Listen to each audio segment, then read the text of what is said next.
And let me explain it a bit further with the help of next slide. So you can see on your screen, right? So today, many procurement decisions are still reactive. We often look at what happened last year, what the supplier is saying now, or what a broader market indicator is showing, ignoring the projected trend.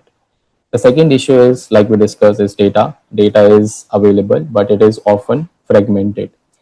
It may sit across your spreadsheets, supplier inputs, market reports, contracts, internal system, etc. Right? But when the data is not validated or not connected to the right business context, it becomes noise. So it becomes very difficult to know what is actually relevant for decision making.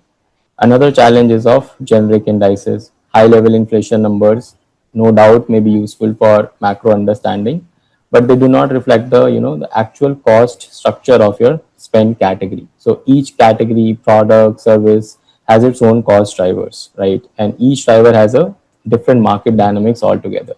So when supplier comes with you know a price increase request, it becomes very difficult to validate those increases just by looking at high level numbers and without visibility into underlying cost drivers. On top of all these, imagine procurement teams in this era needs to answer these questions like, what happens if crude oil goes up by 8%? What if freight falls? Or what if energy cost remains, elevated for the next 1 year, right? So without the ability to simulate these scenarios, teams are actually also forced to make decisions with limited visibility.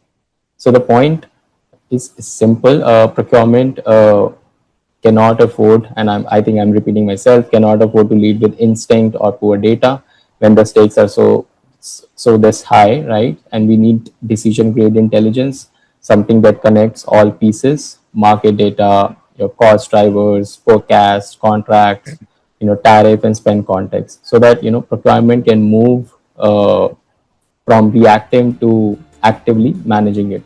And that is exactly the problem we are trying to solve with Inflation Watch.